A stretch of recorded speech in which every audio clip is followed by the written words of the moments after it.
इस साल शक्कर का उत्पादन 310 लाख टन होगा। देश में खपत 260 लाख टन होती है। इस साल सरकार ने, और पिछले 3-4 साल से ये चल रहा है, तो देश में दाम इसके कारण कम है, तो किसान और उद्योग दोनों संकट में हैं। इससे मात देने के लिए सरकार ने इस साल 60 लाख टन चीनी निर्यात करने का निर्णय किया है, निर्यात को सब्सिडी देने का निर्णय किया है। यह सब्सिडी सीधे किसान के खाते में जाएगी। 18,000 करोड़ रुपए निर्यात से मिलने वाली आय और अभी तक जो घोषित सब्सिडी दूसरी है उसका 5,361 करोड़ तो एक सप्ताह में किसान के खाते में जमा होगा। 5,361 करोड़ एक हफ्ते में, और निर्यात का व्यवहार होने के बाद निर्यात का मूल्य जैसे आएगा, बिल आएगा, वैसे वो पैसे भी किसान के खाते में, और 3,500 करोड़ रुपए सब्सिडी वो भी किसान के खाते में जमा होगी। क्योंकि लगभग हर किसान का कुछ न कुछ बकाया बाकी है, तो बकाये के एवज में ये रकम उनके खाते में जमा होगी। और ये सब्सिडी किसानों को राहत देगी। 5 करोड़ किसान और उनके परिवार जन उससे बेनिफिट होंगे, और 5 लाख मजदूर भी है। जब उद्योग ठीक तरीके से चलता है तो मजदूरों का भी भविष्य ठीक रहता है, और इसलिए 5 करोड़ किसानों के फायदे का, 5 लाख मजदूरों के फायदे का, किसान के खाते में सीधे सब्सिडी जाने का 3,500 करोड़ आज घोषित सब्सिडी, 5,361 करोड़ पहले घोषित हुई सब्सिडी तो एक हफ्ते में मिलेगी, और उसके साथ साथ लगभग 18,000 करोड़ रुपए जो निर्यात से प्राप्त होगा वो भी किसान के खाते में जाएगा। तो ये किसान को बड़ी राहत, गन्ना किसान को बड़ी राहत देने का ये फैसला है, और इसका मुझे पूरा विश्वास है सभी किसान और सभी लोग इसका स्वागत करेंगे। पूर्वोत्तर भारत के 6 राज्यों में, यानी आसाम, मणिपुर, मेघालय, मिजोरम, नागालैंड, त्रिपुरा, इन राज्यों में बिजली की संरचना को सुधार करने का एक काम पिछले 3 साल से जारी है, 4 साल से।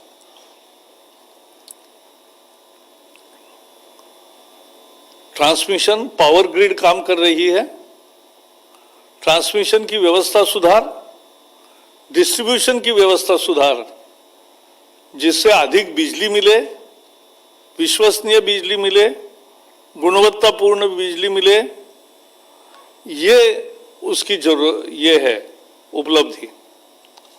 और इस काम के लिए अब सुधारित संशोधित बजट आज मंजूर किया है। अब ये खर्चा पहले 5,000 करोड़ था, अब ये 6,700 करोड़ होगा। तो 6,700 करोड़ के संशोधित खर्चे को आज कैबिनेट में मंजूरी दी है, CCEA में मंजूरी मिली है। और इससे फायदे क्या क्या होंगे? पहला फायदा तो ये होगा कि बिजली समय पे 24 घंटे और विश्वसनीय बिजली मिलेगी। इसके कारण उद्योग, खेती, IT, ये सब काम बढ़ेंगे, और बिजली की विश्वसनीयता और ज्यादा उपलब्धता होने के साथ साथ मांग भी बढ़ती है। अभी तक जितना काम हुआ उससे भी मांग बढ़ी है। अब ये काम पूरा होने के बाद तो 4,000 मेगावाट तक मांग बढ़ेगी, ये हमारा अंदाज है। और पूर्वोत्तर के आर्थिक विकास का एक बड़ा हिस्सा इस कारण से निर्माण होगा, क्योंकि बिजली एक मूलभूत घटक होता है कि जिसके कारण ये पूरा विकास का चक्र शुरू होता है। ये सेंट्रल सेक्टर स्कीम है, वर्ल्ड बैंक की भी इसमें कर्जे का रूप में और बाकी मदद के रूप में है। तो 50% केंद्र सरकार, 50% विश्व बैंक, ये इसमें पैसे देंगे। इसमें 2100 किलोमीटर 2100 किलोमीटर ट्रांसमिशन लाइंस बढ़ेंगे। 2000 किलोमीटर्स की डिस्ट्रीब्यूशन लाइंस बढ़ेगी। 34 सब स्टेशन ट्रांसमिशंस के होंगे। 50 से अधिक सब स्टेशंस ये डिस्ट्रीब्यूशन के नए तैयार होंगे। 32 सब स्टेशंस की ट्रांसमिशन के अपग्रेडेशन होगा और 100 से अधिक स्टेशंस की अपग्रेडेशन ये डिस्ट्रीब्यूशन नेटवर्क में होगा। तो एक 6 राज्यों में बिजली की पूरी क्षमता के साथ बिजली मिले, सबको बिजली मिले, अधिक बिजली मिले, ये सभी उद्देश्य उससे पूरे होंगे। आज एक power regulatory mechanism in India और पावर रेगुलेटर्स ऑफ अमेरिका, इनके बीच में भी एक सहयोग का MOU हुआ है। Just to sum up in English few sentences, today Cabinet has decided has taken a historic decision to help farmers directly by putting money of subsidy into his bank accounts. The subsidy will be given on 60 lakh tons of sugar exports at the rate of 6,000 rupees per ton. So 60 lakh tons. Because for last 2-3 years there is excess production. This year also it will be 310 lakh metric ton production and 260 metric ton is expected to be the internal demand. And therefore this subsidy was crucial. This will help 5 crore farmers and 5 lakh workers in various sugar mills also. Farmers will get 3 credits in his accounts. First, within 1 week he will get 5,361 crore rupees, which were already declared, part of subsidies which were already declared. This week they will get the money of it. 18,000 crore rupees of export earnings will also be credited to their accounts to the extent of their dues receivables, and also 3,500 crore rupees, the subsidy which has been decided today. So this will help farmers a lot. Sugarcane farmers will get a very good and important relief. As far as northeastern states are concerned, Assam, Meghalaya, Manipur, Mizoram, Nagaland and Tripura, the power grid is consolidating the transmission and distribution networks of all these states. With 2,100 kilometers of new transmission lines, 2,000 kilometers of new distribution lines, many substations, this will help more availability and quality of power supply in all these states. Therefore, it will be more demand for power. आज cabinet ने निर्णय किया है कि spectrum का auction करने का फैसला हुआ है. Today the cabinet has resolved that spectrum will be auctioned. ये टोटल जो स्पेक्ट्रम ऑक्शन होंगे ये 2251 मेगाहर्ट्ज होंगे जो ऑक्शन में आएंगे.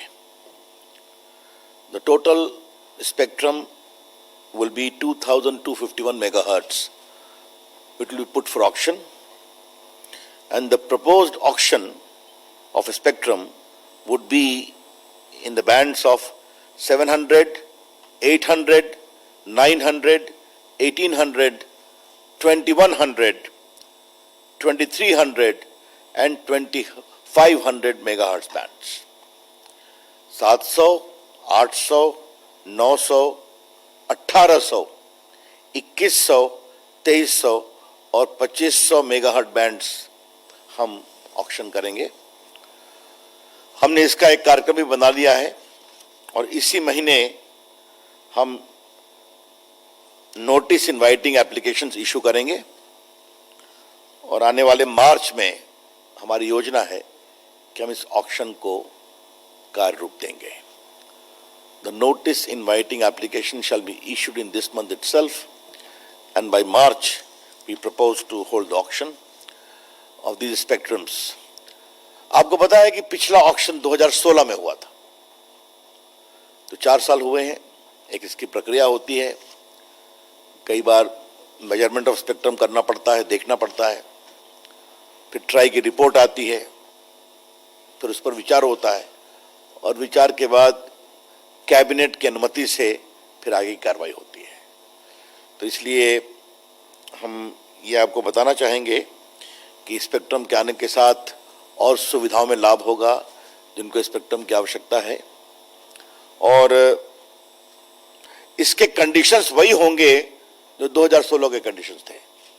तो हमने उन सारे कंडीशंस को नहीं बदला है, ये आपकी जानकारी के लिए.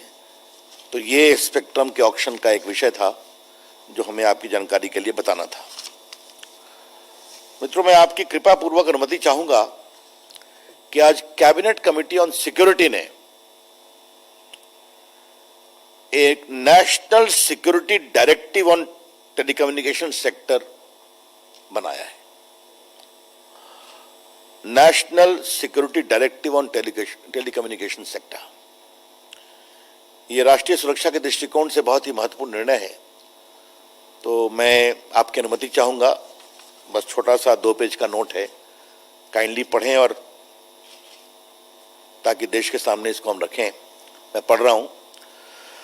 Considering the need to ensure India's national security, the cabinet has accorded approval for the National Security Directive on Telecommunication sector. Under the provisions of this directive, in order to maintain the integrity of the supply chain security, government will declare a list of trusted sources, trusted products for the benefit of telecom service providers. To be covered under this directive, and the methodology to designate trusted products will be devised by the designated authority, who is the National Cyber Security Coordinator. Telecom service providers are required to connect new devices which are designated trusted products. The designated authority will make its determination based on approval of a committee headed by the Deputy NSA. The committee will consist of members from relevant departments, ministries, and will also have 2 members from industry and an independent expert.